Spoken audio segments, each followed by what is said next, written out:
está lo que es Bolivia. Tenemos también Chagas.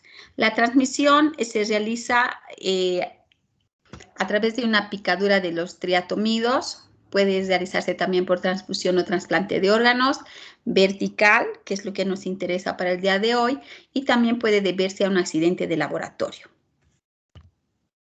El periodo de incubación oscila de 5 a 14 días y si la transmisión de la enfermedad se realiza por medio de una transfusión sanguínea, es de 30 a 40 días el periodo de incubación. La enfermedad tiene dos fases, una fase aguda y una fase crónica.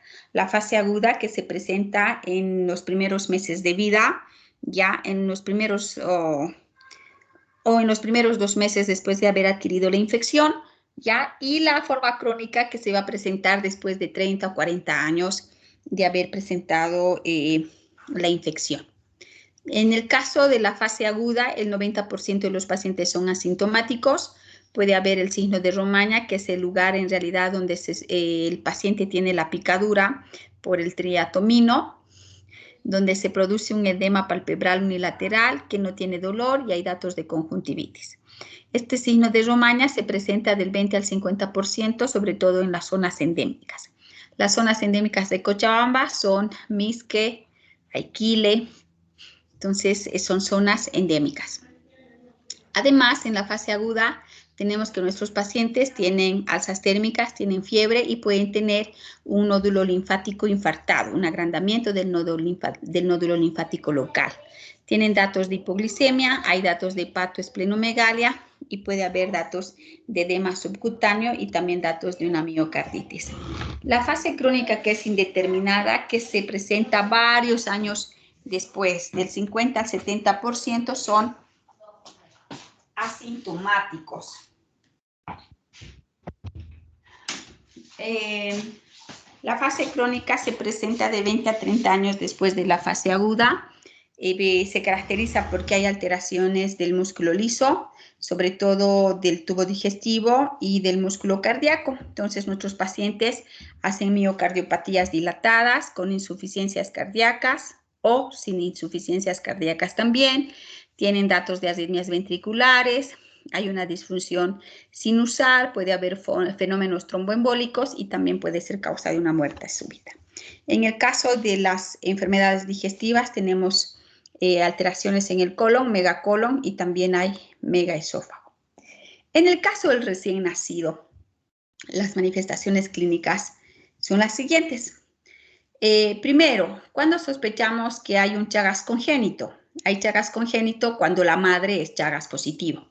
Entonces, cuando nosotros vamos a recepcionar a cualquier recién nacido, es importante ver la cartilla de control prenatal o preguntar al ginecólogo qué serologías son positivas. Entonces, si la madre es Chagas positivo, nuestra obligación es descartar Chagas en el recién nacido. No se olviden que aunque la madre tenga Chagas, ya el 75% de los pacientes que pueden tener un Chagas congénito son asintomáticos. Significa que los bebés nacen totalmente normal, sin ninguna manifestación clínica. Tienen buen peso, tienen el tamaño de la cabeza normal, no tienen hepatoesplenomegalia, no tienen ictericia. Están los niños totalmente normales en el 75%. ¿Sí?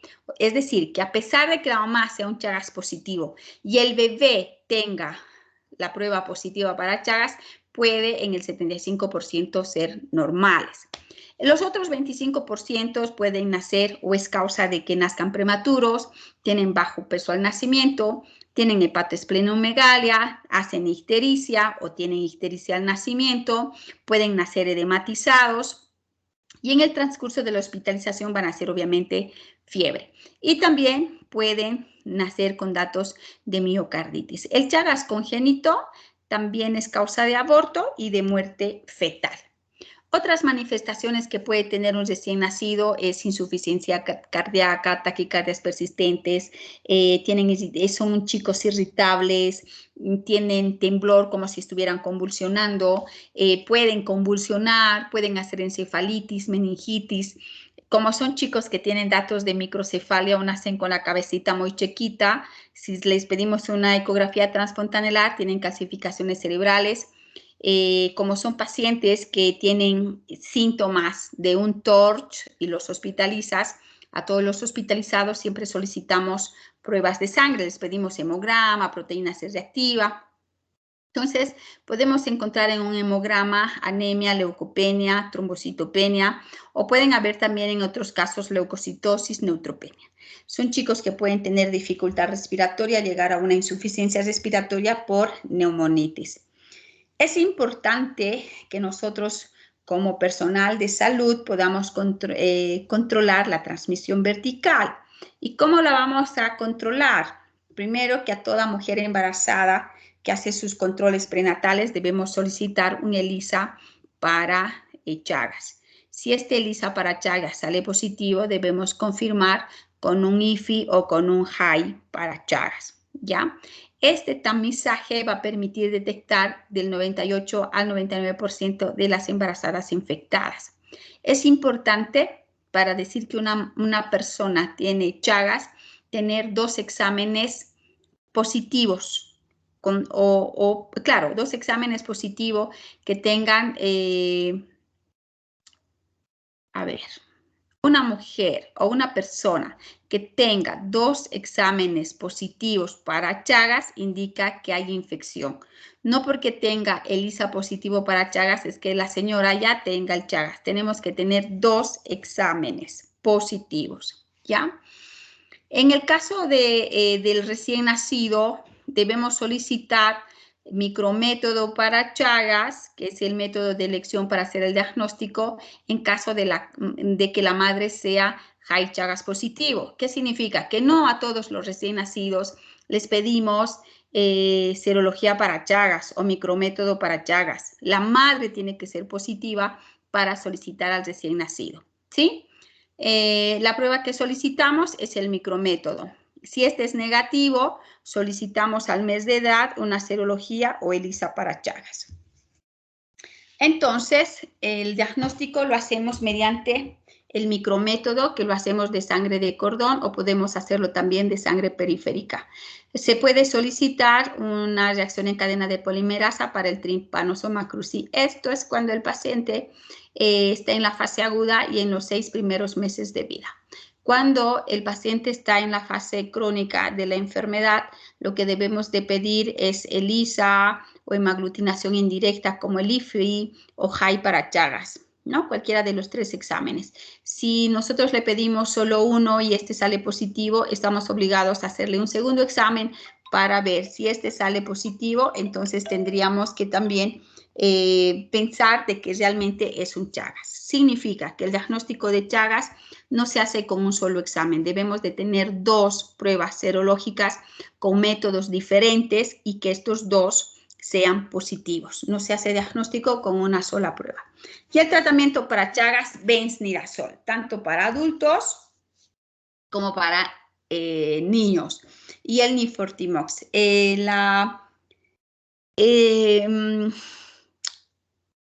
Cuanto más antes iniciemos el tratamiento, menos efectos adversos tiene el benznidazol. Cuanto más tarde, tiene efectos adversos. El efecto adverso más importante son las alergias, son los rash alérgicos. Cuando nosotros iniciamos tratamiento a un recién nacido, no tiene mucho problema. Pasan como nada y el tratamiento es por el lapso de un mes tan solo con benznidazol, que iniciamos a 7 miligramos kilo día la primera semana y después a partir de la segunda semana hasta completar el mes a 10 miligramos kilo día, ¿sí? Entonces, no es complicado. Este es un árbol de decisiones para ver qué debemos hacer. Si tenemos una mujer embarazada en trabajo de parto o ya puérpera, entonces hay que ver su serología para Chagas. Si la madre es Chagas negativo, entonces hay que hacer control serológico en cada embarazo a la mujer. Si la mujer sale positivo, en este caso la mamá sale positivo, al recién nacido debemos solicitar un micrométodo o micrométodo de sangre de cordón o de sangre periférica. Si este sale negativo y la madre es positiva y el bebé sale negativo, debemos hacer control al mes de edad, a los 6 meses y al año de edad. ¿Sí? Eso es importante. Hay alguna literatura que nos indica si el micrométodo es negativo, debemos de repetir a los 15 días de vida hasta los 45 días de vida y podemos solicitar nuevamente micrométodo. Si este es negativo, entonces hacemos controles serológicos a los 6 meses y a los 12 meses. Si en este transcurso de tiempo el chico es negativo, pues no necesita nada, el chico es Chagas negativo. Si en ese transcurso sale una serología débil positiva, debemos de repetir nuevamente 3 meses después para ver si esta es negativa o positiva. Si es positiva, iniciamos tratamiento. Si es negativo, el niño no tiene Chagas. En el caso de que hacemos control serológico entre los 6 y los 12 meses de edad, si este sale positivo, iniciamos tratamiento. Y el tratamiento es como les había indicado, el tratamiento es con benznidazol. Le damos benznidazol al chico y ya está. Esta es la toma de muestra de sangre periférica con un tubito capilar. Se llama micrométodo. Acá directamente sangre del cordón, que también se lo puede hacer. Entonces, el micrométodo consiste en agarrar el tubito capilar, se centrifuga y el sobrenadante se ve al microscopio y ahí se ve los tripanosomas. Entonces, si este sale positivo, lo que tenemos que hacer es iniciar tratamiento. ¿Cuánto? 7 miligramos kilo de benznidazol y obviamente hay que entregar a la mamá el medicamento porque vienen tabletitas de 100 miligramos. Hay que explicarle a la mamá cómo lo tiene que preparar, cómo le tiene que darle 2 veces al día, en la mañana y en la noche. Ya la semana tiene que venir a control para ver si tiene o no tiene un efecto adverso. Es muy importante convencer a la mamá de que el bebé, a pesar de que está totalmente sanito, que su peso está normal, todo está perfecto, debe recibir el tratamiento, porque si no recibe el tratamiento a la larga va a tener una fase crónica donde va a tener dilatación del músculo cardíaco y del músculo del intestino. Entonces es importante ganarse la confianza de la mamá, la credibilidad de la mamá o de la persona que se va a hacer cargo del bebé para que reciba el tratamiento como debe de ser. El efecto adverso es la erupción cutánea o las alergias, los alérgicos. Cuando un recién nacido que recibe el tratamiento de benznidazol vuelve a control o a las 48 horas que tiene granitos, porque la mamá dice tiene granitos, se le han llenado de granitos, entonces es una erupción cutánea, debemos de disminuir la dosis de 7 miligramos que le estuvimos dando a 5 miligramos kilo día. ¿Ya? Y observarlo en una semana y además darle un antihistamínico o antialérgico como la clorfeniramina, que es lo que más usamos en los pequeñitos. Entonces, si persisten las lesiones, debemos de suspender la medicación hasta que desaparezcan todos los granitos. Y una vez que desaparece, podemos reiniciar el benznidazol a 5 miligramos kilo día durante una semana. Si no hay reacciones, aumentamos la dosis a 10, pero si persisten las reacciones, debemos suspender el tratamiento, ¿ya? Podemos derivarlo al alergólogo inmunólogo o probar con otro medicamento como es el Nifurtimox. Cuando el paciente tiene erupción cutánea y además petequias, quitas la medicación y lo derivas al inmunólogo alergólogo, ¿sí? Entonces, en el caso de que bajamos la dosis, desaparecen las reacciones, después de una semana podemos aumentar la dosis a 10 miligramos kilo día hasta completar el tratamiento. El tratamiento es por un mes. No se olviden que las reacciones adversas son menos frecuentes cuanto más pequeño es el niño, ¿sí?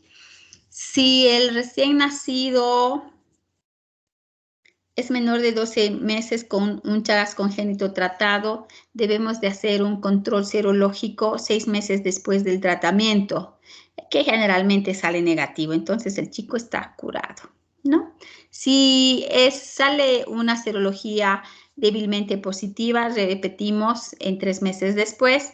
Y si persiste positivo, entonces hay que realizar el tratamiento nuevamente en el caso de Chagas congénito. Entonces, no se olviden que todo recién nacido cuya madre es Chagas positivo, a pesar de que esté asintomático, no tenga ninguna manifestación clínica, debemos nosotros de descartar un Chagas congénito. ¿Cómo lo vamos a hacer? Con un micrométodo para Chagas. Si el micrométodo para Chagas no sale positivo, se inicia Besnidazol, se deriva el programa de Chagas y ya está. Si es un chico que tiene el micrométodo negativo, lo que tendríamos que hacer es repetirle a los 15 días de vida o a los 45 días de vida nuevamente un micrométodo para ver. Si este es negativo, entonces hacemos controles serológicos, serología o ELISA para Chagas o JAI para Chagas, a los 6 meses de edad y luego a los 12 meses de edad. Si en estas dos serologías sigue negativo, el chico no tiene Chagas, a pesar de que la mamá tenga 2 pruebas positivas para Chagas. Si sea Chagas positivo la mamá, puede el niño no tener Chagas, ¿sí? Eso es importante. Si el niño está recibiendo Besnidazol y empieza con ras alérgico, hay que disminuir la dosis. De 7 miligramos kilo día que se inició, hay que bajarle a 5 y darle un antihistamínico.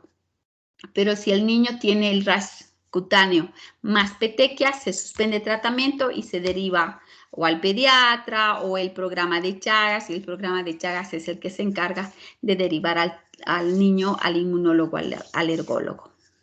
Si le han bajado la dosis a 5 miligramos kilo día y después del control, o sea, pasan 2 o 3 días, persisten las lesiones, además de haberle bajado la dosis y darle un antihistamínico, se debe suspender tratamiento y una vez que no haya ninguna erupción cutánea, se debe retomar. Pero si a pesar de volver con el Besnidazol a 5 miligramos kilo día más su antihistamínico, vuelven las lesiones, se corta el tratamiento y se puede indicar una otra alternativa como el Nifortimox.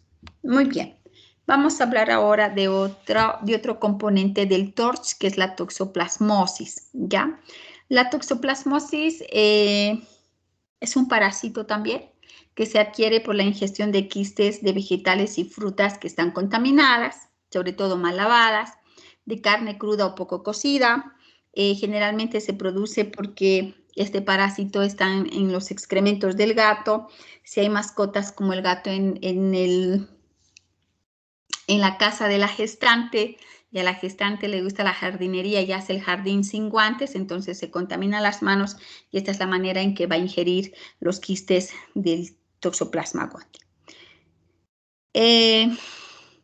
El 10% de las mujeres que no tienen ninguna inmunodeficiencia, quiere decir que están totalmente sanas, que se infectan, van a presentar una sintomatología leve e inespecífica. Pero hay otras que van a presentar un cuadro mononucleósido.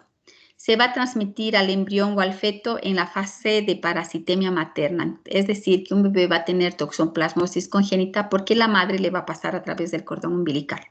Esa es una toxoplasmosis congénita. Cuanto más precoz sea la infección en el embarazo, es menor el riesgo de transmisión. Si está en el primer trimestre de embarazo, el riesgo de transmisión es del 10 al 20%. Si es en el segundo trimestre de embarazo, es del 25 al 30%, y si es en el tercer trimestre de embarazo, es del 60 al 80% el riesgo de transmisión. En el caso de la toxoplasmosis congénita, el 5% tienen una presentación sistémica, es decir, que tienen problemas del sistema nervioso central, son chicos que tienen problemas en los ojos, en la retina, son niños que van a tener hepatoesplenomegalia, tienen compromiso del sistema respiratorio, del sistema digestivo. O sea, el 5% pueden presentar esta forma sistémica, ¿no? En el caso del Chagas puede haber microcefalia. En el caso de la toxoplasmosis hay hidrocefalia. La cabeza es grande. Como tiene hidrocefalia, obviamente, si un niño nace con hidrocefalia, es un chico que tiene hepatoesplenomegalia, está ictérico, tiene exantema, tiene dificultad para respirar, es un niño que seguramente se va a hospitalizar, no va a pasar en alojamiento conjunto junto con la madre, por lo tanto es un chico que se debe estudiar. Si tenemos que la mamá tiene una serología positiva para toxoplasmosis, es más fácil para nosotros. Entonces nosotros decimos, hijo de madre, toxoplasmosis positiva o toxoplasmosis congénita, a descartar porque hay el antecedente de la mamá, ¿no es cierto? En ese caso, muchas veces tenemos que hacer todo lo que es TORCH. Seguro vamos a pedir, aunque la mamá, en este caso, Si la mamá no tuviera las serologías completas, hay que descartar todo, ¿no? Hay que pedir micrométodo para Chagas, hay que pedir serología para toxoplasmosis, hay que pedir serología para VIH, hay que descartar todo lo que es torcho. Muy bien. Puede haber entonces, como tiene hidrocefalia, si hacemos una ecografía transcontanelar, vamos a encontrar calcificaciones intracraneales, el bebé puede convulsionar y puede tener datos de corioretinitis. Hay datos de meningoencefalitis, fiebre, hay hepatoesplenomegalia, ictericia, exantema, neumonitis, diarrea. Y al solicitar un hemograma, vamos a encontrar datos de anemia, trombocitopenia y eosinofilia. En el 10% hay lesiones aisladas del sistema nervioso central o lesiones oculares. En el 85% de los recién nacidos infectados son asintomáticos, o sea, están bonitos.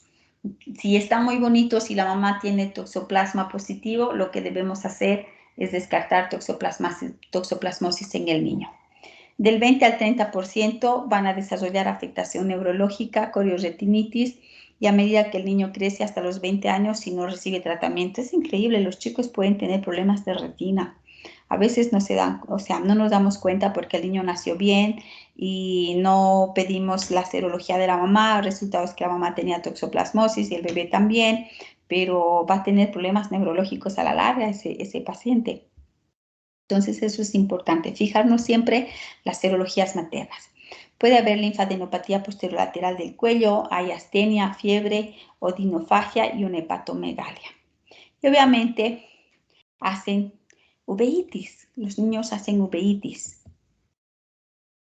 En los casos de los pequeños que son inmunodeprimidos, hay cefalea, hemiparesia, trastorno visual, hay alteración de las funciones superiores, hay convulsiones.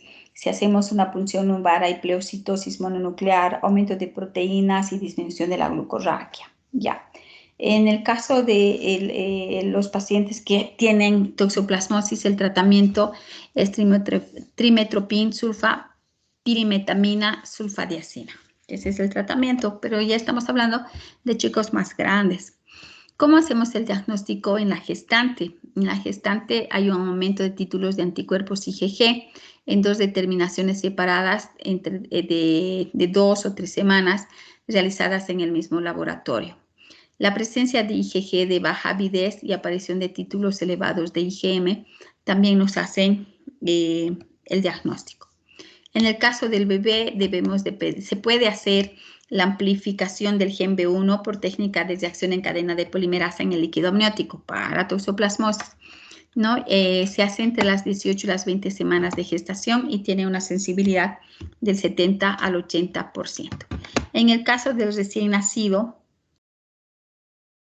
la presencia de IgM específica para toxoplasmosis, su sensibilidad es inferior al 50%, pero bueno, ya es sospecha de toxoplasmosis.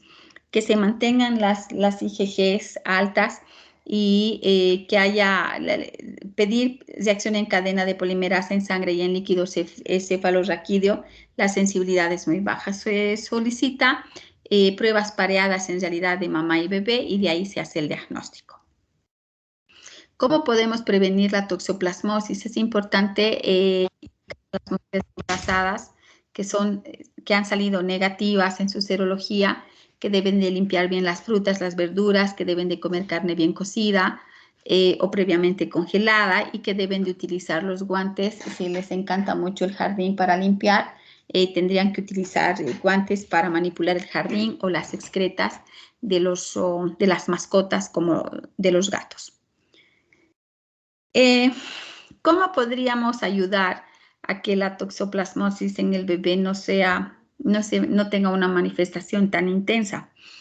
En el caso de las embarazadas, tienen que recibir tratamiento para la toxoplasmosis y se debe de hacer ecografías seriadas en busca de afectación del sistema nervioso central en el bebé. No se olviden que ellos nacen con calcificaciones cerebrales e hidrocefalia. En el caso del recién nacido se debe de hacer obviamente el control serológico y debe de hacerse controles neurológicos, auditivos, oftalmológicos seriados en los primeros años de vida. Ellos hacen uveitis, no nos olvidemos. En el caso de la embarazada, lo que se usa es la espiramicina. Eso es lo que se usa. Si se confirma el diagnóstico de infección fetal, es decir, que se hace el examen en el líquido amniótico, lo que tendríamos que hacer es a partir de la 20 semana, además de la espiramicina, la gestante tendría que recibir pirimetamina más sulfadiazina y ácido folínico de forma continua hasta el final del embarazo. Bueno, si la mamá es toxoplasmosis positiva y bueno, el bebé puede nacer con buen peso, no, sin necesidad de tener hidrocefalia, pero puede manifestarse, puede tener dificultad respiratoria, puede tener ictericia, hepatoesplenomegalia, y uno se pregunta, bueno, este bebé ya tiene 48 horas de vida porque está con oxígeno. Te le sacas una placa radiográfica de tórax y el resultado es que tiene una neumonitis, ¿no? Entonces hacen neumonitis y ves el hígado muy grande, una hepatomegalia, le haces una ecografía y una esplenomegalia también. Y al pedir, entonces cuando hay hepatoesplenomegalia ya nosotros debemos descartar lo que es el TORCH, más su ictericia. Entonces se llega a la conclusión de que se trata de una toxoplasmosis y el tratamiento es pirimetamina, sulfadiazina, ácido folínico y si hubiera datos de meningoencefalitis o hay datos de corioretinitis, prednisona, ¿no? Entonces, ahí tienen las dosis y el tratamiento es de 1 año y no es barato. El tratamiento es caro de la toxoplasmosis y lo cierto es que el chico tiene que recibir su tratamiento. Si bien su desarrollo psicomotor no es malo, es bueno, van bien los chiquitos, pero de todas maneras el tratamiento es caro, ¿no? Entonces hay que explicar a los papás que no pueden parar de darle la medicación del pequeñito, tiene que recibir la medicación. Eso en relación a la toxoplasmosis. Ahora vamos a hablar ya hablamos de Chagas, de toxoplasmosis, nos toca hablar de VIH. ¿Tienen alguna pregunta hasta acá de Chagas o de toxoplasmosis?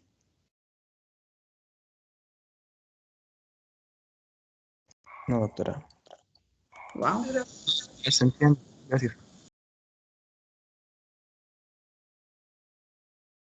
Bien. Quiero hablar primero de VIH para así completar lo que es el TORCH.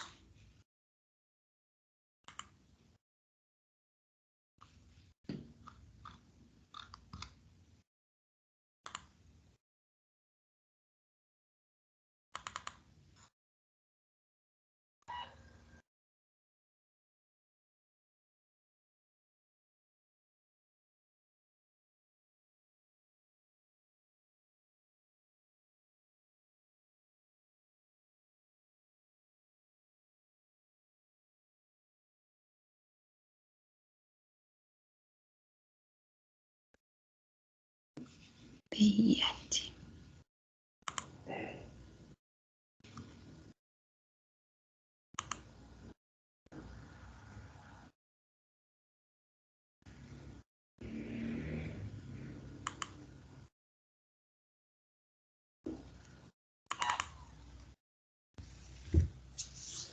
Doctora, Sí.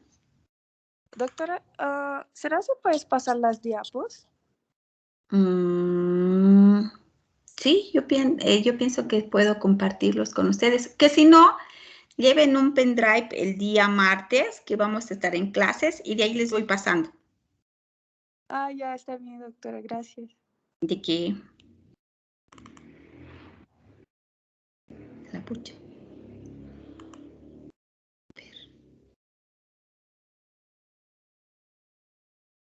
No puedo compartir, ¿por qué?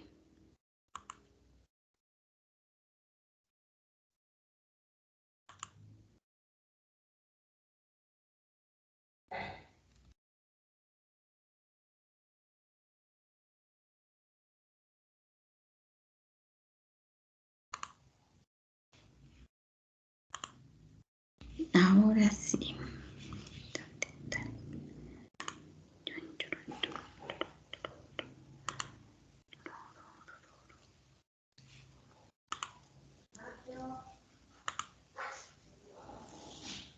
Ahora sí.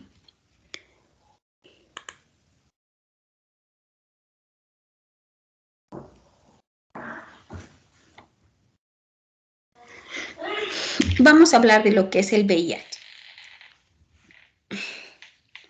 Bueno, el VIH es una enfermedad de inmunodeficiencia humana, ¿no? Es un virus de inmunodeficiencia humana. Este virus es un retrovirus.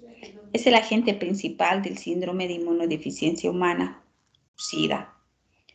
Es un virus con un ácido ribonucleico que tiene tropismo o afinidad por los linfocitos TCD4, los monocitos, los macrófagos y las células de microglia del sistema nervioso central. Como todos los virus, este se va a integrar en el interior del genoma del huésped y va a hacer de que la célula o todos los componentes de esta célula que va a invadir le sirva para que pueda multiplicarse. Se dice que más de 2 millones en todo el mundo han sido infectados. La mayoría de los pacientes pediátricos o los chicos pediátricos que tienen VIH lo van a adquirir perinatalmente a través de madres infectadas por el VIH. El riesgo de transmisión vertical es del 15 al 30% cuando no hay ninguna intervención. Significa que la mamá no ha recibido antirretrovirales, no ha hecho controles para ver la carga viral que tiene, el recuento de los linfocitos CD4. Y la transmisión vertical se puede reducir administrando sidobudina por vía oral en el segundo y tercer trimestre de embarazo, sidobudina endovenoso intraparto, y la sidobudina vía oral al recién nacido por 6 semanas. Así podemos reducir la transmisión vertical a un recién nacido. La transmisión o el modo de transmisión del VIH son las transfusiones, el compartir agujas infectadas, un sexo desprotegido por personas infectadas, y la transmisión vertical de la madre al hijo se produce durante la gestación, durante el parto o por la lactancia materna. Los exámenes que tenemos para hacer el diagnóstico del VIH es el ELISA, es cuantificar la carga viral, el recuento de las células CD4 y la genotipificación viral. El diagnóstico y tamizaje lo hacemos a toda gestante. Debemos de realizar el tamizaje, igual que la serología para Chagas, para toxoplasmosis, para sífilis, para hepatitis. Debemos de realizarle a toda gestante al ingreso del control prenatal. La norma es para todo, o sea, para determinar o descartar lo que es el TORCH, es para toda gestante al ingreso del control prenatal. Si este resultado es negativo, debemos repetirlo entre la semana 32 o 34 de gestación. Puede que al inicio del embarazo la mamá tenga la prueba para VIH o la serología para VIH negativa, pero hasta las 32 a 34 semanas podría contagiarse, pues porque no sabemos que la transmisión es por sexo desprotegido. Muy bien. En las mujeres que van a llegar al parto y no tienen serología para VIH, debemos de solicitar una prueba rápida. Si esta es positiva, debemos aplicar el protocolo de transmisión vertical y debemos suspender la lactancia materna. El protocolo de transmisión vertical es que la mujer reciba sidobudina intraparto, o si está para la cesárea, en la cesárea, endovenoso. El bebé tiene que bañarse el rato que nace, hay que ser menos invasivo, no necesitamos aspirarle ni nada, hay que bañarlo. Se aspira solo si es necesario. Se le pone la vitamina K como a cualquier recién nacido. Y obviamente después debemos de solicitar exámenes para determinar cuál es la carga viral que tiene, el recuento de los linfocitos CD4, debemos pedir serología para VIH, generalmente eso lo hacemos a las 48 horas después del nacimiento, pero como la mamá es VIH positivo, se suspende la lactancia materna. no toma lactancia materna y se indica sidobudina por vía oral.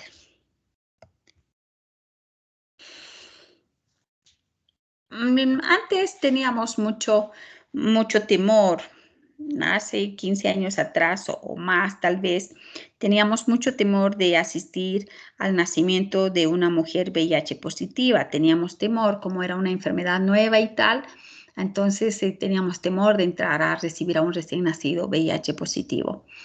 Y muchas veces, en realidad, la madre es VIH positivo, cesárea, no se daba chance de opción a parto. Actualmente se puede dar opción a trabajo de parto, obviamente, si la mamá tiene un tratamiento antirretroviral desde las 24 semanas de gestación o se diagnosticó VIH y recibe antirretrovirales o tiene un recuento o la carga viral es menos de 1000 copias por ml en la semana 34 y que además sea de término, sea un feto único y esté cefálico y que sea una pelvis probada. En ese caso se va a parto y ya está. Se da opción a parto y el bebé nace por parto. La indicación de cesárea en las mujeres con VIH son aquellas mujeres que no reciben tratamiento antirretroviral ni antes ni durante en el embarazo o que no tienen un resultado de la carga viral a la semana 34 o si su carga viral es más de 1000 copias por ml, en ese caso tiene que ser cesárea, no se le da opción a parto, ¿no? Entonces, ahí están las indicaciones para que sea parto o para que sea cesárea. Entonces, con eso podemos aplicar los protocolos y la mamá o la gestante puede ir a parto o a cesárea. El uso de la sidobudina durante el parto va a permitir niveles plasmáticos fetales efectivos, es decir, que va a pasar la sidobudina endovenosa al bebé, ¿no es cierto?, por el paso placentario y va a generar esto una profilaxis preexposición. Lo que usamos es sidobudina 200 miligramos ml endovenoso intraparto. Entonces, si no tenemos la sidobudina, podemos utilizar otra medicación como la nevirapina 4 horas antes de la cesárea. Entonces, a veces no hay sidobudina en el hospital, entonces debemos de usar otro antirretroviral. ¿No? Y a veces no hay ninguno de los dos. En el caso del recién nacido, ustedes van a entrar a una cesárea o un parto cuya madre es VIH positivo. Si fuera un parto es porque la mamá recibe antirretrovirales, es bastante bien controlada, tiene una carga viral de menos de 1000 por ml, entonces ella recibe su sidobudina. Entonces ustedes reciben al bebé, lo primero que tienen que hacer con el bebé, lo reciben, es llevarlo a una bañera y bañarlo. El bebé se debe bañar con agua, jabón, bien enjuagadito, se lo seca, bien secadito, se aspira solo si es necesario, ¿ya? Hay que evitar todo lo que es monitoreo invasivo. Si el bebé nace con buen Apgar, no necesitamos hacerle gran cosa. Se hacía la piel como a cualquier otro bebé, donde se va a poner la vitamina K, ¿ya? Hay que indicarle su sidobudina y hay que darle leche de fórmula. O sea, discontinuar totalmente la lactancia materna, ¿sí?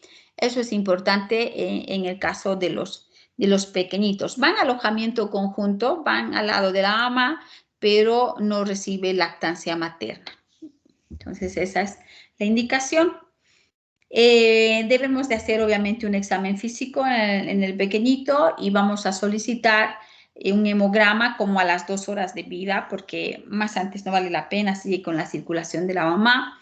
Y debemos de solicitar en las primeras, bueno, a las 48 horas de vida en realidad, debemos de solicitar el recuento de los linfocitos CD4 y hay que pedirle una serología para VIH. Entonces, eso es importante.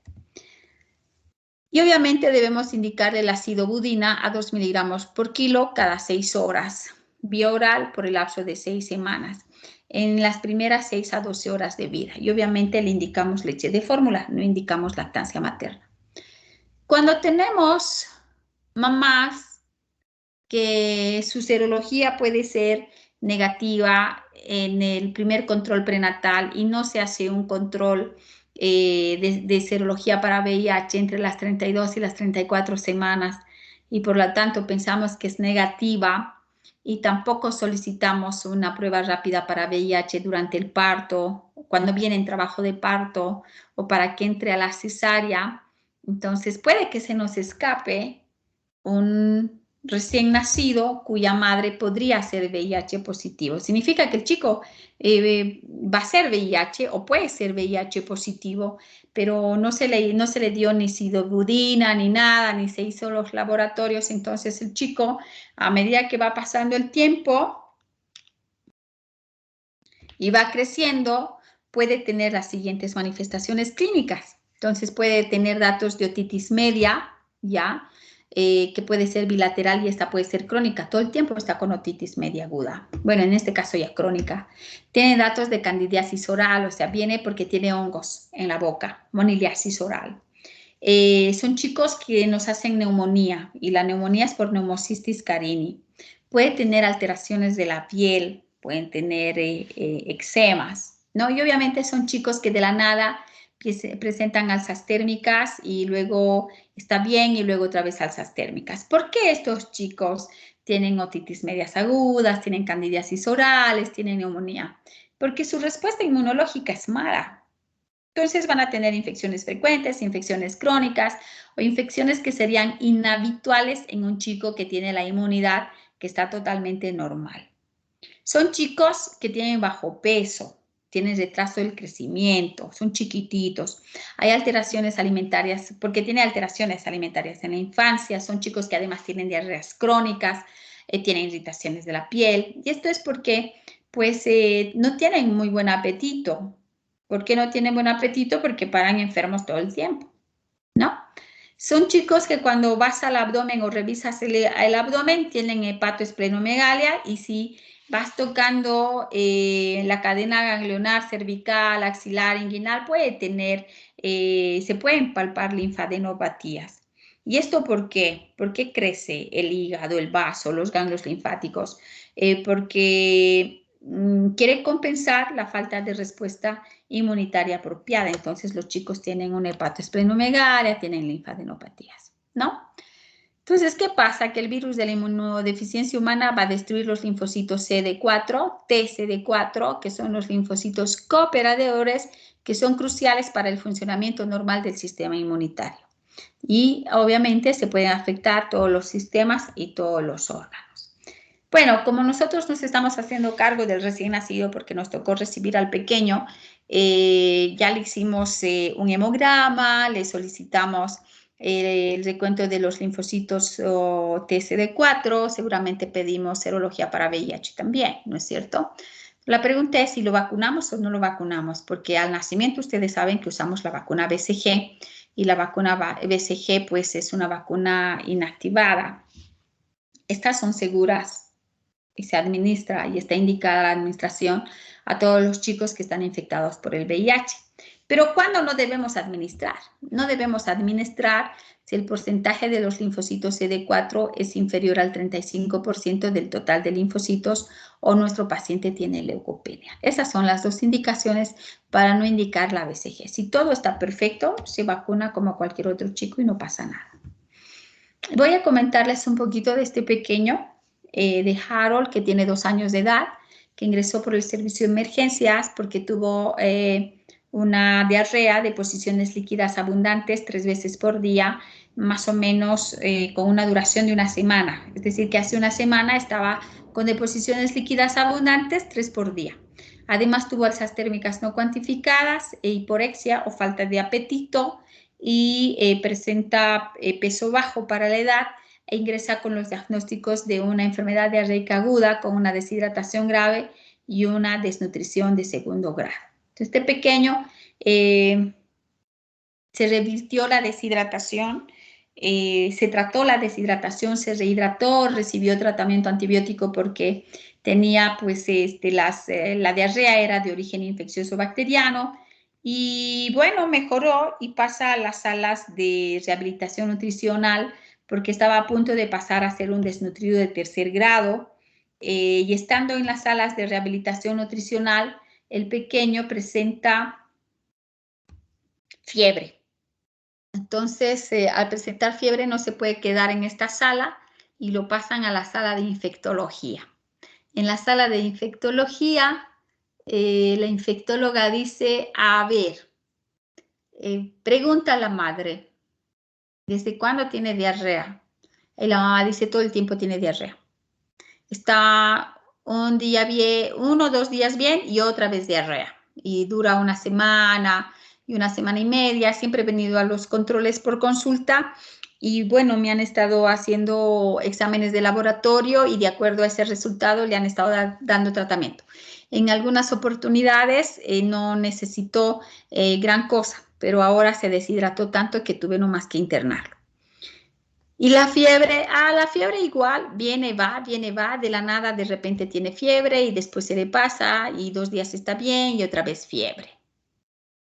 ¿Y cómo come? Yo intento darle de comer, pero como se enferma tanto, pues no está comiendo, no tiene buen apetito y por eso está tan flaco. Pero nació flaco, no, nació con buen peso. Prematuro, no, de término. Bien.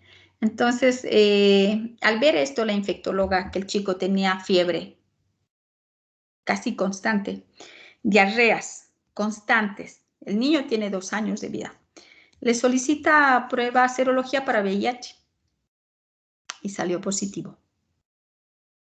Entonces, la única manera de que un chico de 2 años tenga VIH, o la más frecuente, o sea, ¿cómo es que un niño de 2 años tiene VIH? La mamá tuvo que pasarlo. Se habla con mamá, papá y se les plantea y se les dice, bueno, tiene este resultado que es positivo, por eso el niño tiene bajo peso, por eso el niño todo el tiempo se enferma, se sana y se vuelve a enfermar, se sana y se vuelve a enfermar. Entonces hay que hacerles la prueba porque la única manera es que la mamá le haya pasado al bebé y para que tenga la mamá, o sea, se ha tenido que contagiar ¿de quién? Del papá.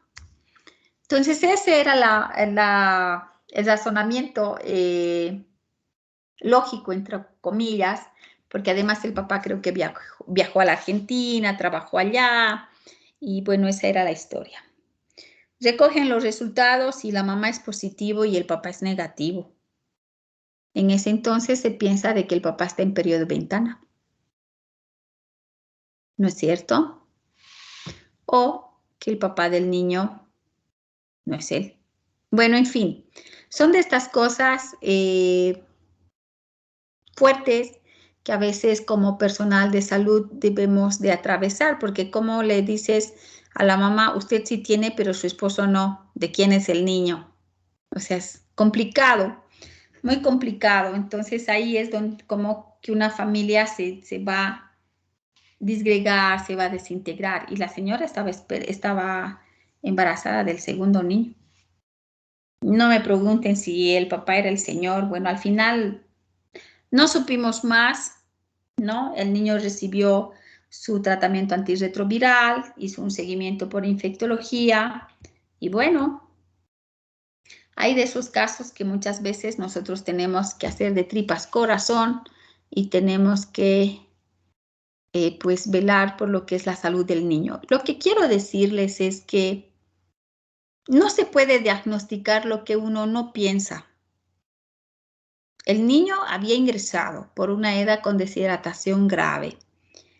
Se rehidrató, se lo trató, pero miren que pasó a infectología porque volvió el niño volvió a tener fiebre, ¿ya?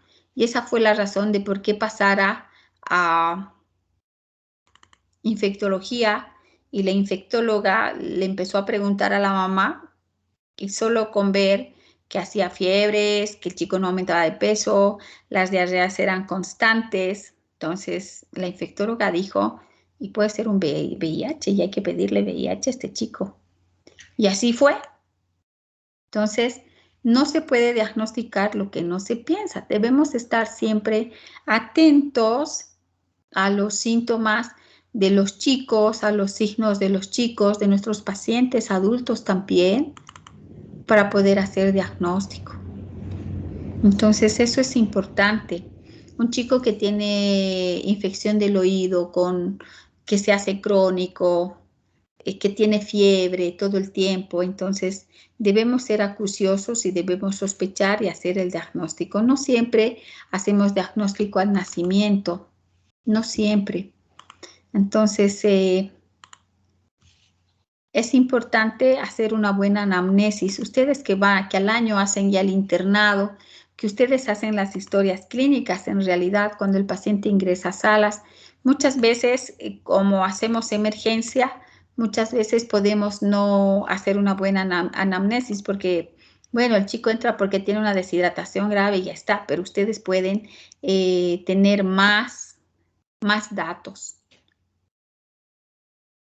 del paciente y se puede llegar a diagnósticos interesantes también. Entonces, hay que estar atentos y siempre ver algunos detalles para poder nosotros hacer los diagnósticos. Miren, si al chico no le hacíamos serología para VIH, se iba a ir otra vez para la casa y ¿qué iba a pasar? Que el chico iba a continuar su vida sin recibir su tratamiento antirretroviral. ¿Alguna pregunta hasta acá?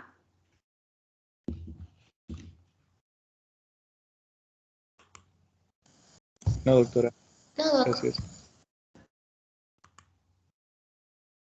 Uy, no hemos entrado todavía ni al primero.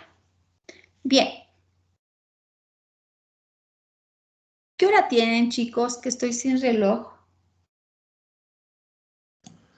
19:50. Ah, tenemos clase hasta las 20:30. Tenemos tiempo. Bien, vamos a hablar un poquito de la tuberculosis en pediatría. Decirles primero que la tuberculosis en pediatría no es tan sencillo de diagnosticarla. En el adulto es más sencillo. En el adulto, cuando son sintomáticos respiratorios, ¿cuándo se dice sintomático respiratorio?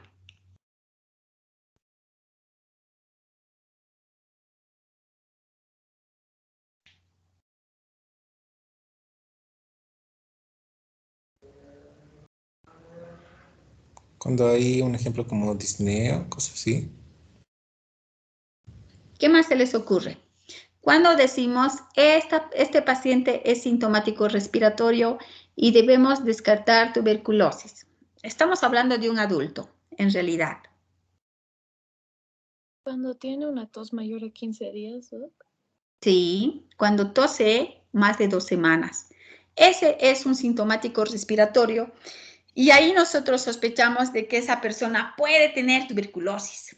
Y entonces, ¿qué pedimos para hacer diagnóstico de tuberculosis en un sintomático respiratorio?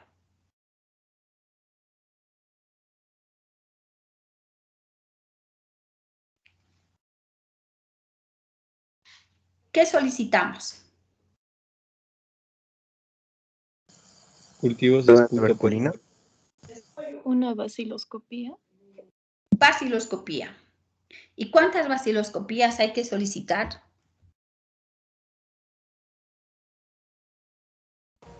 3, doc, sí. 3. Una vaciloscopía seriada, 3. Y así hacemos diagnóstico de una tuberculosis en un adulto, ¿no? Que eso dice el programa de la tuberculosis. O sea, todo paciente sintomático respiratorio significa que tose más de 2 semanas, que puede haber recibido tratamiento, pero que no mejora, y obviamente que bajó de peso, y obviamente que es un paciente que tiene sudoración profusa. Entonces, es sospechoso de tuberculosis. Debemos descartar tuberculosis, ¿no? En el caso de los niños, en los más chicos sobre todo, no podemos hacer o solicitar vaciloscopías porque ellos no expectoran, no escupen. Son niños que si bien tosen y tienen una tos productiva, como no lo escupen, se lo tragan. Entonces no es tan fácil decir, bueno, señora, este chico necesita hacerse vaciloscopía porque sospechamos tuberculosis, ¿no? Y además, nosotros sospechamos de tuberculosis en los pacientes pediátricos cuando el chico ha estado en contacto con alguien que tiene tuberculosis, ¿no? Entonces, decimos que la tuberculosis en los niños está relacionada con la prevalencia de la tuberculosis en los adultos. Significa que si en un domicilio o en una familia el abuelo tiene tuberculosis o la abuela tiene tuberculosis o la mamá tiene tuberculosis y hay niños pequeños, entonces los niños van a tener tuberculosis. ¿Sí? Muy bien. La progresión de la enfermedad está en relación inversa a la edad. Cuanto más chico, más grave. Cuanto más adulto, más grave. Estamos hablando de los extremos de edad. ¿Sí? Ahora, en los pequeños, la población bacilar, los bacilos de la tuberculosis, son muy poquitos. No es mucho como en un adulto, ¿ya? Y su estudio microbiológico puede ser negativo, o sea, las baciloscopías nos pueden salir negativas, ¿ya? Los niños van a presentar tuberculosis diseminadas y graves, los niños, ¿ya? Los mayores de 7 años pueden tener placas radiográficas similares a una tuberculosis de un adulto. O sea, si le sacamos radiografía, podemos ver cavernas. Y a los 7 años el chico ya expectora y podemos tener baciloscopías positivas también. ¿Ya? El tratamiento de la tuberculosis en los pacientes pediátricos es igual a la del adulto, aunque en la primera fase de tratamiento tiene menor cantidad de medicamentos. ¿Cuál es la causa de la tuberculosis? La tuberculosis es producida por una micobacteria, Mycobacterium tuberculosis. Este es un bacilo, es delgadito, es chiquito, mide de 1 a 4 micras, es aerobio estricto, es ácido alcohol resistente, que es la base técnica de la coloración de Ziel-Nielsen. Su tasa de replicación es lenta. Tiene componentes está compuesto de polisacáridos, proteínas, lípidos y es susceptible al calor, a los rayos UV, al fenol, al cresol. ¿Sí? Y las lesiones activas se diferencian en varias poblaciones bacilares de tamaño y replicación variable. Esa es la razón de por qué se usan varios medicamentos. ¿Recuerdan más o menos qué medicamentos son los que componen el tratamiento para la tuberculosis? Porque no es uno solo. La isoniazida. Isoniazida, etambutol, piracinamida, rifampicina. Uy, ustedes están capísimos. Tienen que sacar 100. Si se dan cuenta, son varios los medicamentos que utilizamos para el tratamiento de la tuberculosis. Y es por esto, porque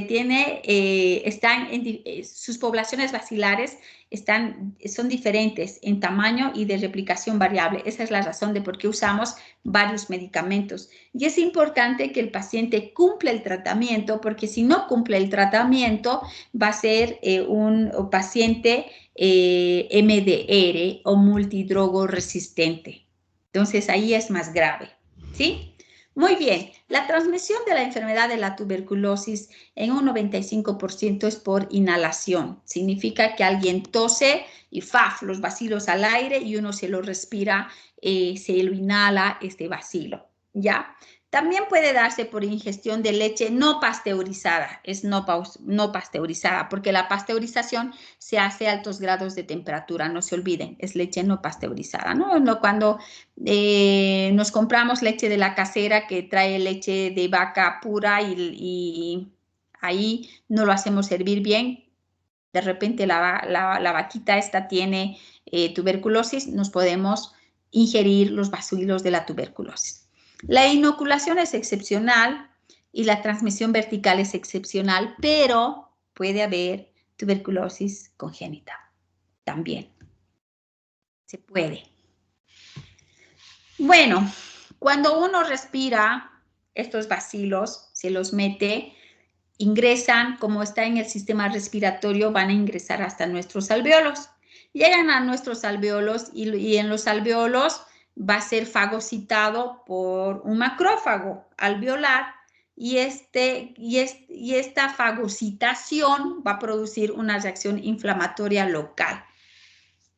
Esto hace una presentación antigénica al linfocito T, lo activa y se producen linfocinas o linfoquinas que al mismo tiempo van a activar a los macrófagos y van a adquirir la capacidad de destruir a los bacilos. Esto va a ayudar o va a generar acumulación de las células y van a generar unas células epitelioides gigantes multinucleadas que se constituye el granuloma. Y esto ya es cuando la persona ya inhaló y pasaron 3 o 6 semanas. Esto coincide con la conversión tuberculínica, ¿ya? Entonces, esa es la reacción inflamatoria que va a producir cuando ingresa y llega hasta el alveolo. Posteriormente hay una lisis celular que va a producir una caseificación, ese es el granuloma de caseificación, que es una lesión patológica característica de la tuberculosis. Entonces, el bacilo va a viajar del tubérculo a los nódulos linfáticos ciliares más cercanos y va a producir lo que es el complejo primario. El complejo primario es que el alveolo está comprometido, el nódulo linfático está comprometido y el vaso linfático está comprometido. De acá, llegando a los nódulos linfáticos ciliares, a la linfa por vía hematógena va a ir a otros órganos, va a llegar al ápice pulmonar, al riñón y a las zonas vascularizadas de los huesos largos. Entonces, es lo que pasa cuando uno inhala un bacilo.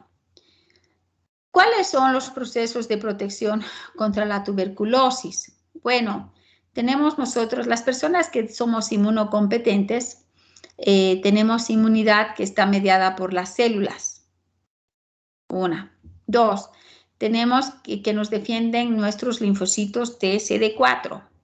Y también tenemos una hipersensibilidad retardada. Entonces, la proliferación de los linfocitos TCD4 van a activar las citocinas, el factor de necrosis tumoral, el gamma interferón. ¿Sí? Y ahí el TH-helper1 activa los macrófagos y el helper2 aumenta la síntesis de anticuerpos por los linfocitos B. La hipersensibilidad retardada inhibe la replicación bacilar, ¿no? Luego las enzimas lisosomales, los radicales de oxígeno, la interleucina 2 destruye al bacilo de la tuberculosis. Hay destrucción de macrófagos no activados que contienen bacilos de tuberculosis y va a evitar que los bacilos entren dentro de la célula, o sea, se hagan intracelulares y se multipliquen. ¿Qué quiere decir? Que una persona que está inmunocompetente puede no enfermar una tuberculosis. Puede inhalar el bacilo, pero lo bloquean, se autolimita. ¿Cuál es la vacuna que nos protege de la tuberculosis?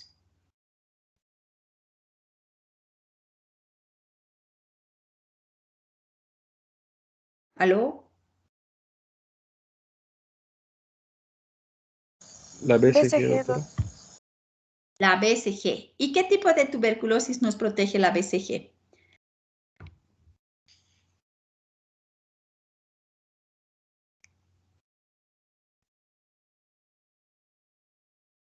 Porque la tuberculosis puede ser pulmonar y extrapulmonar.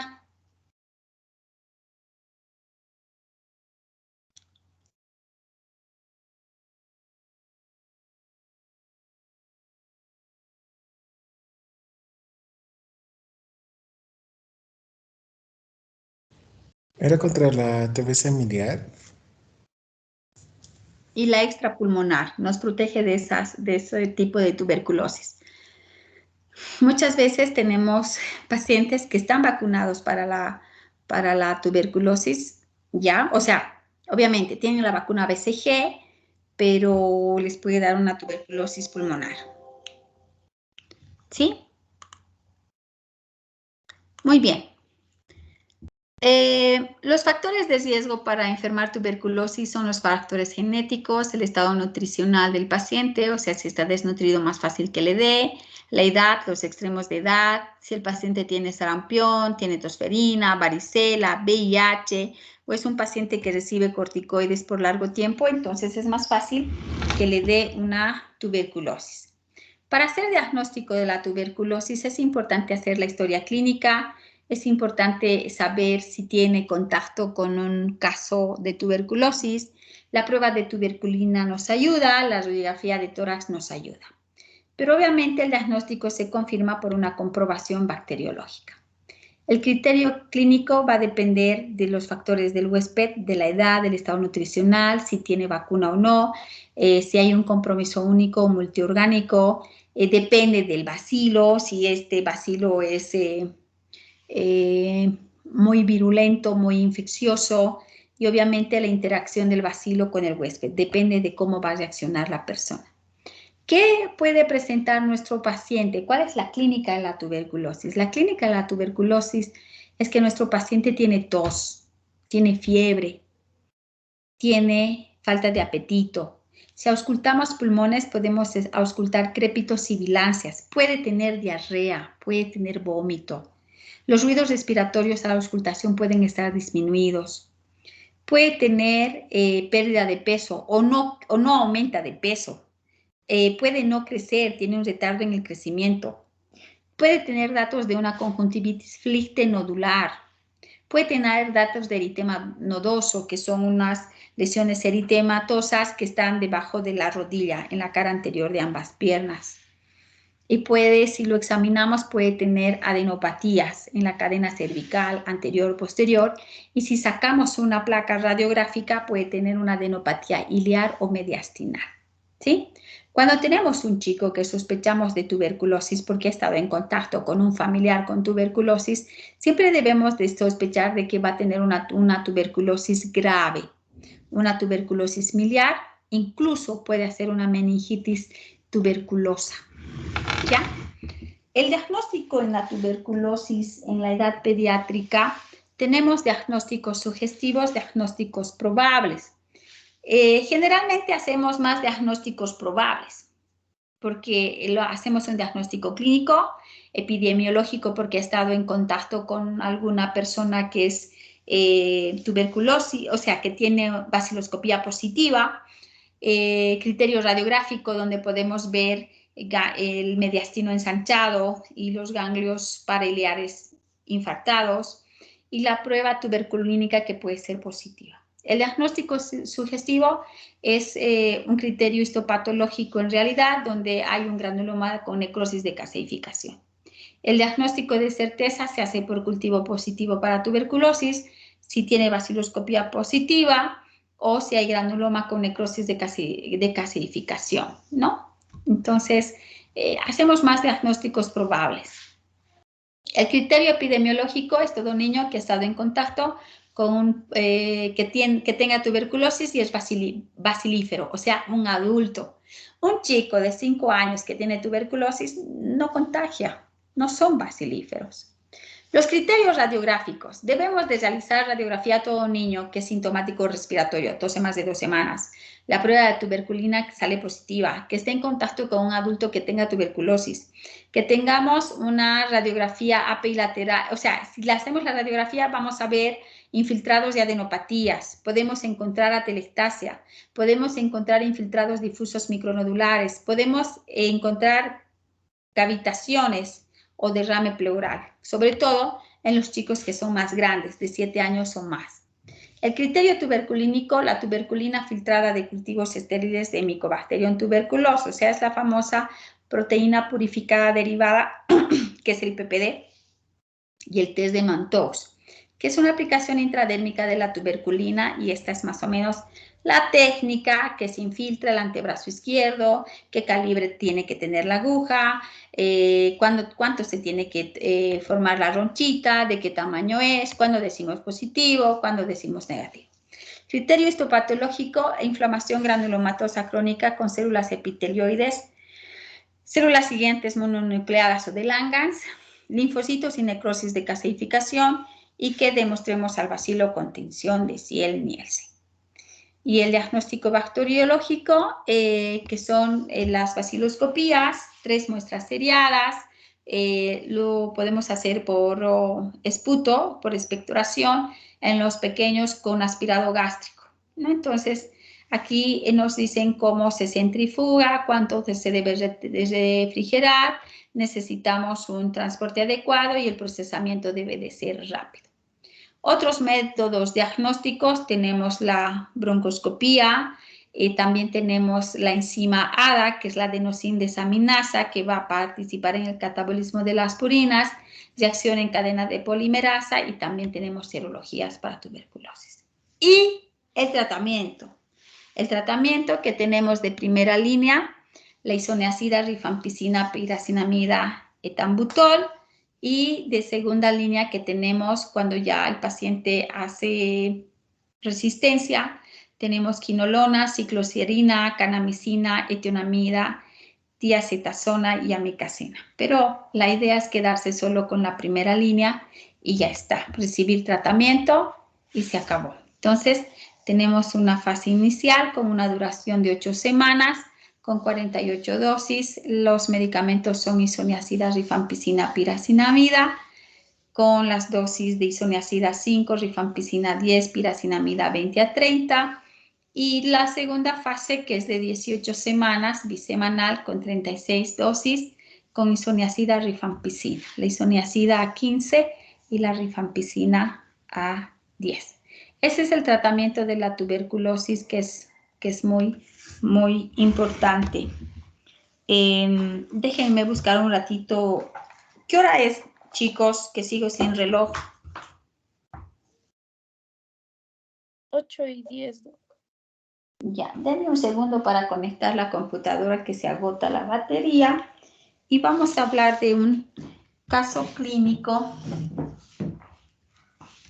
de un niño que tenía tuberculosis.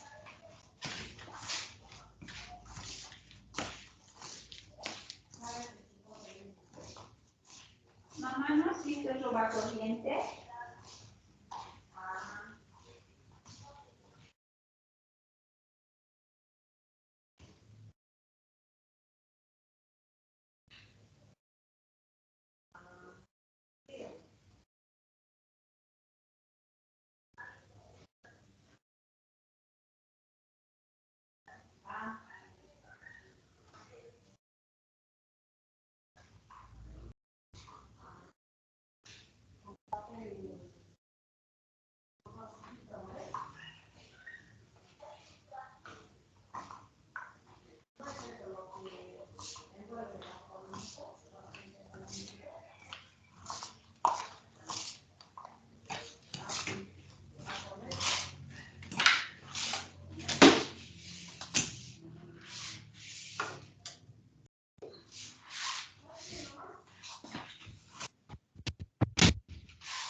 Bien, chicos, ya está conectado, así que no se va a cortar.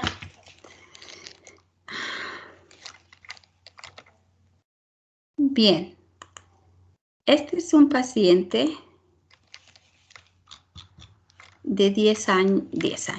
Este es un paciente que tiene en realidad 1 año y 4 meses de edad, que ingresa por el servicio de emergencias por presentar alzas térmicas no cuantificadas, accesos de tos y deposiciones semilíquidas en 4 oportunidades. Ingresa con el diagnóstico de una EDA con deshidratación moderada y convulsión febril, porque en el momento en que estaba siendo examinado por el médico de emergencia, empieza a convulsionar y el pequeño estaba con una temperatura de 38.5 grados centígrados.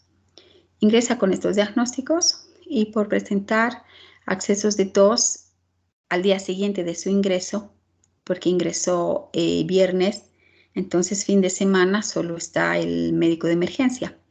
Entonces, el médico de emergencia, al ver que el niño no paraba de toser, le solicita una placa radiográfica donde se evidencia el mediastino ensanchado y los ganglios linfáticos parailiares se encontraban aumentados. Se veía como infartos. El pequeño estaba con antibióticos, se le había iniciado cefotaxima pensando en un foco intestinal, que si bien tenía como 90% de polimorfonucleares en el moco fecal, entonces decidieron iniciar cefotaxima. Al tercer día de su ingreso, por persistir alzas térmicas, a pesar de la cefotaxima, continuaba con picos febriles y el haber convulsionado, entonces se decide iniciar vancomicina. El pequeño estaba con vancomicina y cefotaxima. Entonces, al cuarto día de hospitalización, el pequeño empieza con un estatus epiléptico. Empezó a convulsionar y no paró de convulsionar. Incluso se le pasó 3 dosis de diazepam para la convulsión. No estaba con fiebre en ese momento de la convulsión, pero hizo un estatus epiléptico. La pregunta es, ¿a qué edad se cierra la fontanela anterior?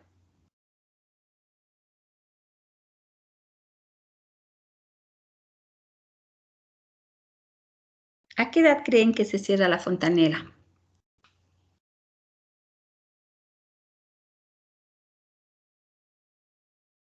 Este chico tiene 1 año 3 meses y cuando se le toca la fontanela anterior está abombada. ¿En qué pensarían ustedes? Convulsiona, fontanela anterior abombada, que no tenía el ingreso. ¿Qué sospecharían ustedes?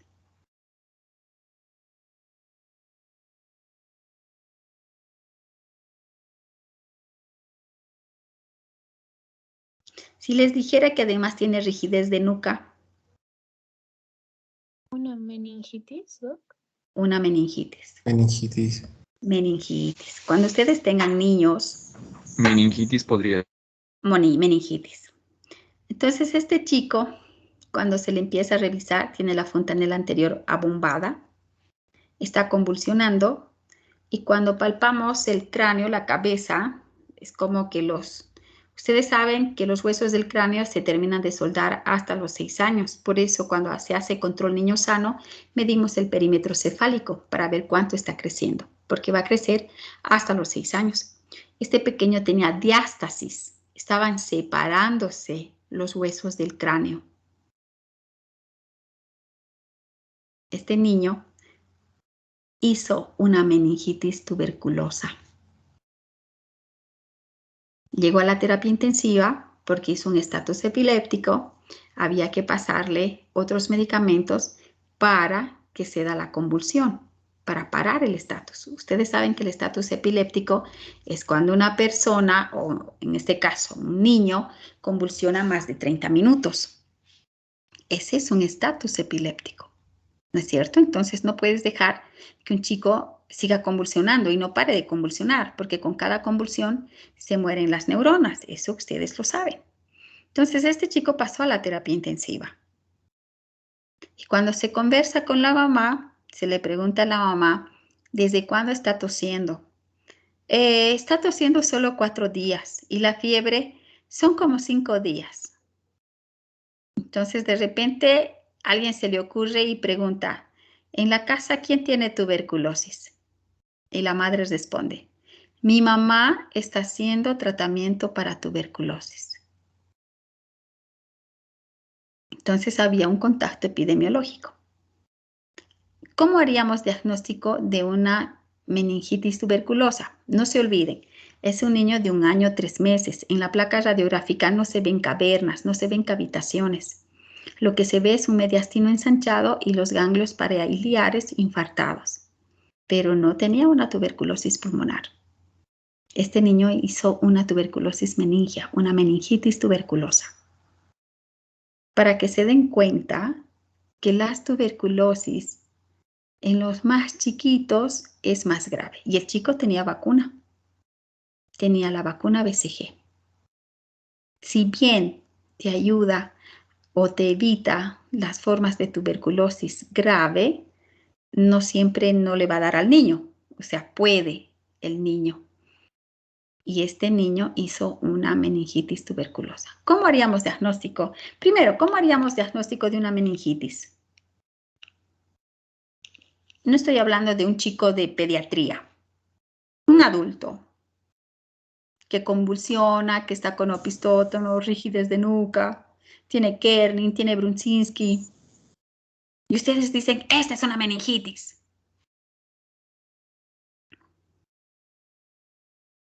¿Cómo confirmaríamos nuestro diagnóstico de meningitis? A través del líquido cefalorraquídeo puede ser. Hay que hacer una punción lumbar. Es importante. Y extrayendo el líquido cefalorraquídeo, ¿qué examen tendríamos que pedir?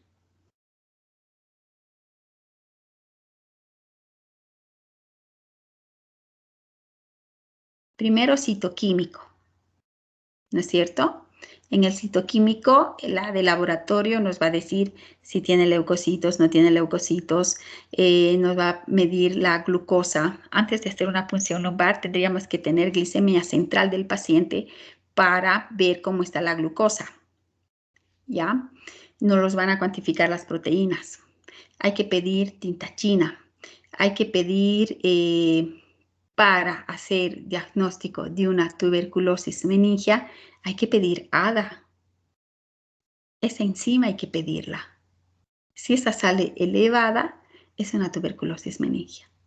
Y obviamente las características del líquido cefalorraquídeo. Tienen proteínas fatal. Cuando se saca el líquido cefalorraquídeo, es como que se coagulara el líquido cefalorraquídeo. Porque como es líquido, se supone que es fluido, ¿no es cierto? Pero cuando es una meningitis, se coagula, como la gelatina. Y tiene un color citrino. Cuando es una meningitis bacteriana, es densa, pero no es como que se coagulara. Todavía es un poco fluida y tiene el color de la leche condensada. Un poquito más amarilla, incluso verdosa. Cuando es viral, la meningitis es cristal roca. Es cristalino, no tiene color.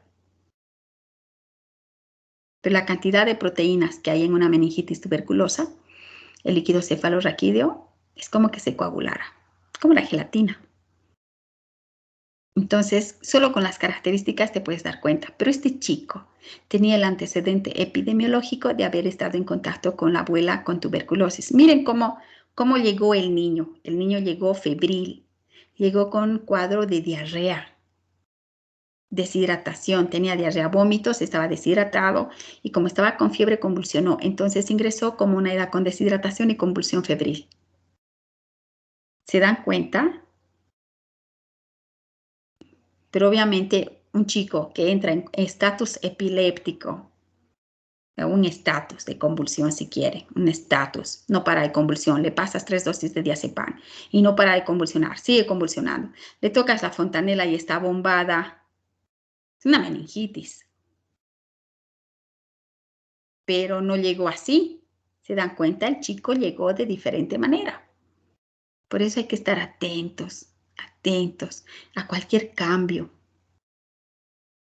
Entonces a alguien se le ocurrió preguntarle, ¿quién tiene tuberculosis en su casa?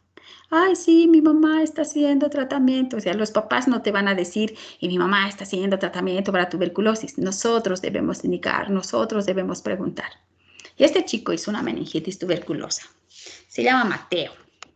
Ya tiene 7, 8 años, ya tiene el Mateo. Ha quedado con un poco de déficit del hemicuerpo izquierdo, déficit motor. Pero habla, te conversa, le está yendo bien en el cole.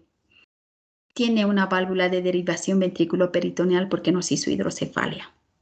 Porque el líquido cefalorraquídeo era tan denso que tapó los agujeros de Monro. Entonces nos hizo una hidrocefalia. Pero ahí está el chico. Menos mal no le fue tan mal, ¿no? Entonces son esas cosas que hay que estar siempre indagando, siempre preguntando. Cuando hay algo que no encaja, hay que buscar. O sea, ¿por qué? ¿Por qué? ¿Por qué? Medicina tiene todo un porqué y solo hay que razonarlo, razonarlo, razonarlo. Pero para poder razonarlo tenemos que estudiar, tenemos que leer. Y así vamos a poder resolver los problemas. Nosotros somos resolutores de problemas. Eso hacemos los médicos, resolvemos el problema. ¿Y el problema cuál es? Que el chico está enfermo. ¿Por qué está enfermo? ¿Qué tiene? ¿Cuáles son los síntomas? ¿Cuáles son los signos? ¿Cuáles son los antecedentes? Entonces, si nosotros vamos a estar atentos a estas cosas, vamos a poder hacer un buen diagnóstico. Y la idea es hacer un diagnóstico precoz para darle un tratamiento oportuno, porque imagínense si en esa oportunidad entraba la terapia intensiva, se hacía la punción lumbar, obviamente en el citoquímico nos hayamos dado cuenta que era una tuberculosis, porque hacen hipoglucorraquia. La reacción de Pandy, que es para ver si hay proteínas, está elevadísima. Tiene recuento de linfocitos, más que de neutrófilos, tienen linfocitosis. Entonces, por citoquímica podríamos habernos dado cuenta, sí, parece tuberculosis, pero para iniciar el tratamiento tienes que tener el ADA. Entonces, siempre hay que ver las características también del líquido cefalorraquídeo. Pero son cosas que van pasando y que uno, si no las piensas, si no lo piensas, pues no lo diagnosticas. Y ya les digo, en los pequeñitos hacemos más... no hacemos diagnósticos como de certeza, porque no las vaciloscopías, los chicos no expectoran.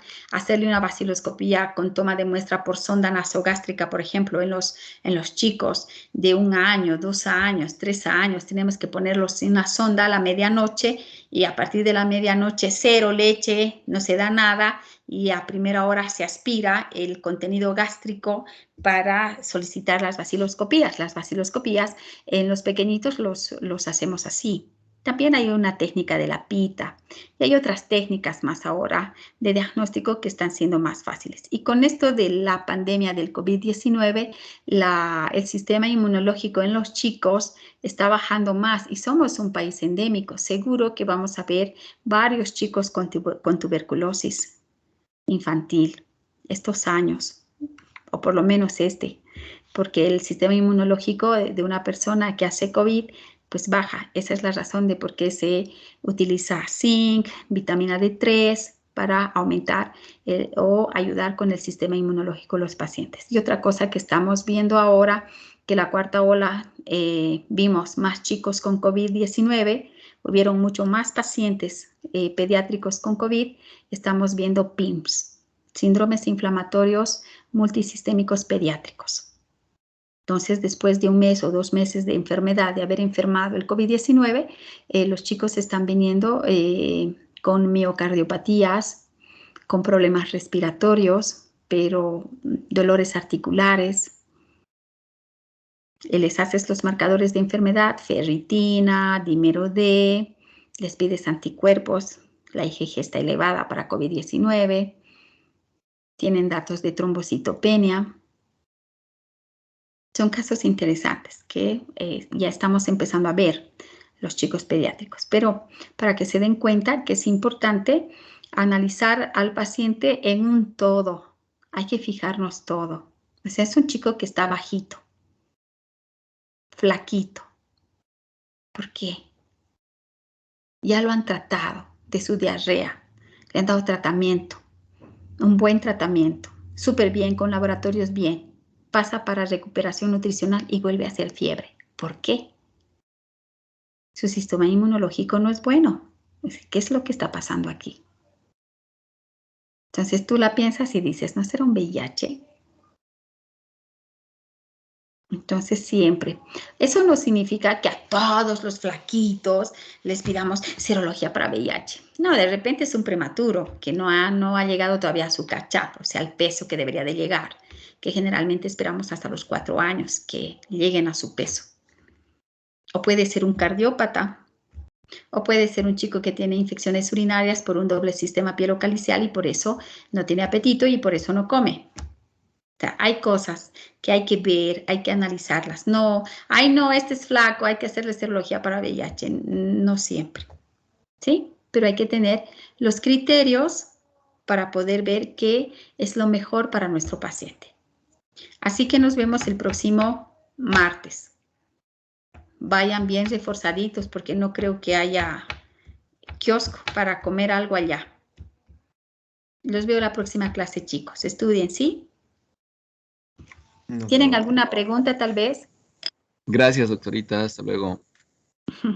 Buenas noches. Los veo el martes, ¿ya? Cuídense mucho. Chao, Gracias, Doc. el Hasta martes. luego. Gracias, Doc. Hasta Buenas luego. noches. Chao. Doc, ¿qué temas vamos a ver la Listo, próxima doctora. Hasta semana? luego. Thank you. A ver, ¿qué nos toca?